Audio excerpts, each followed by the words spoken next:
Hi ಎಲ್ಲ ವಿದ್ಯಾರ್ಥಿಗಳೇ. So KCET ಸ್ಟೂಡೆಂಟ್ಗೆ ಮತ್ತೊಂದು ವಿಡಿಯೋಗೆ ಸುಸ್ವಾಗತ. ಓಕೆ, ಎಲ್ಲರೂ ಕೂಡ ಒಂದು ಗುಡ್ ನ್ಯೂಸು KCET ರಿಸಲ್ಟ್ಗೆ ಸಂಬಂಧಪಟ್ಟ ಹಾಗೆ. ಸೊ ರಿಸಲ್ಟ್ ಡೇಟ್ ಅಲ್ಲ, ಬಟ್ ನಿಮ್ಮ ರಿಸಲ್ಟಲ್ಲಿ ಸ್ವಲ್ಪ ವೇರಿಯೇಷನ್ ಆಗ್ತದೆ. ಅದು ಒಂದು ಒಳ್ಳೆ ರೀತಿಯಾಗಿ ಆಗ್ತದೆ ಅಂತಂದು ಹೇಳ್ಬೋದು. ಓಕೆ, ಏನಪ್ಪ ಅಂತಂದರೆ ಈಗ ವೆಬ್ಸೈಟಲ್ಲೇ ಬಂದೇನಿ. ಸೊ ಅಫಿಷಿಯಲ್ ಆಗಿ ಬಂದಿರತಕ್ಕಂಥ ಇನ್ಫಾರ್ಮೇಷನು ವೆಬ್ಸೈಟಲ್ಲಿ ಬಂದುಬಿಟ್ರೆ ನಿಮಗೆ ಒಂದು ಈಗ UGC 2026 ಟ್ಯಾಬಲ್ಲಿ ಹೊಸದಾಗಿ ಒಂದು ಇದು ಬಂದಿದೆ ಆಯಿತಾ.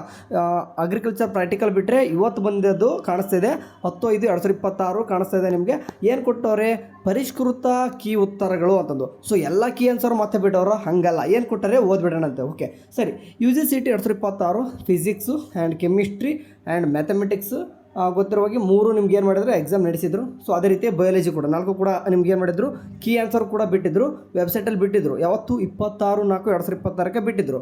ಸೊ ಇದನ್ನು ಕೆಲವೊಂದಿಷ್ಟು ಏನು ಮಾಡಿದ್ರು ಅಂತಂದರೆ 30/4/2026 ಒಳಗಡೆ ನಿಮ್ಗೆ ಏನಾದರೂ ಕಂಪ್ಲೇಂಟ್ಸ್ ಇದ್ದರೆ, ಅಂದರೆ ಕೀ ಆನ್ಸರ್ ಮೇಲೆ ಏನಾದರೂ ನಿಮ್ಗೆ ಕಂಪ್ಲೇಂಟ್ಸ್ ಅಂದರೆ ಆಕ್ಷೇಪಣೆಗಳು ಅಂತ ಏನು ಕರಿತೀವಿ ಇದ್ದರೆ ನಮಗೆ 30/4/2026 ಸಂಜೆ 5 ಒಳಗಡೆ ತಿಳಿಸ್ಬೇಕಂತ ಹೇಳಿದರು.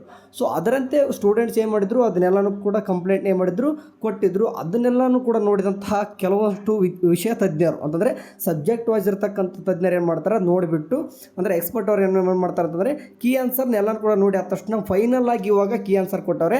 ಸೊ ನಿಮ್ಗೆ ಏನಪ್ಪ ಅಂತಂದರೆ ಗ್ರೇಸ್ ಮಾರ್ಕ್ಸ್ ಬರ್ತಾ ಇದೆ ಅಂತ ಹೇಳ್ಬೋದು. ಲೈಕ್ ಯಾವ ರೀತಿ ನೋಡಿ, ಈ 26/4/2026 ಅವ್ರು ಕೀ ಆನ್ಸರ್ ಏನು ಬಿಟ್ಟಿದ್ರು. ಓಕೆ, ಫಾರ್ ಎಕ್ಸಾಂಪಲ್ಲು ಎಷ್ಟನೇ ಕ್ವಶನ್ ಅಂತ ಹೇಳ್ತೀನಿ.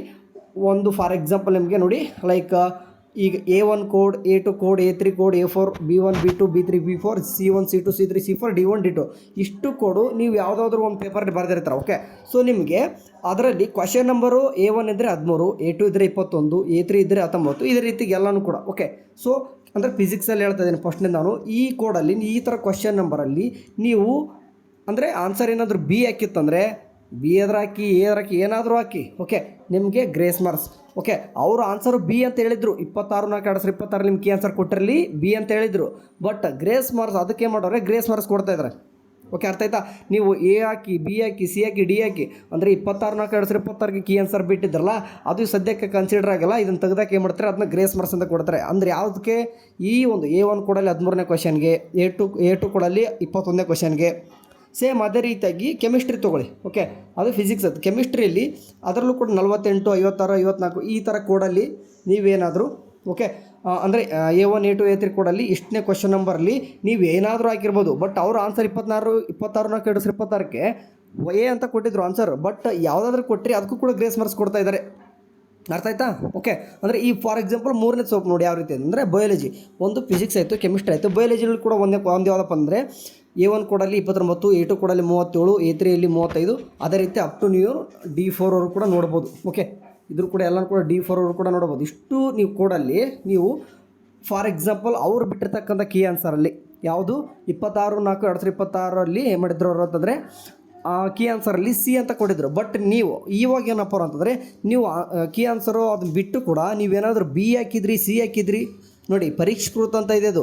ನೀವೇನಾದರೂ ಅದಕ್ಕೆ ಇಷ್ಟು ಯಾವುದು A1 ಒಳಗೆ 29ನೇ ಕ್ವಶನ್ನು ನೀವೇನಾದರೂ B ಹಾಕಿದ್ರಿ ಅಥವಾ C ಹಾಕಿದ್ರಿ, ಎರಡು ಕೂಡ ರೈಟ್. ಬಟ್ A ಹಾಕಿದ್ರಿ, D ಹಾಕಿದ್ರಿ ರಾಂಗ್ ಆಗುತ್ತೆ.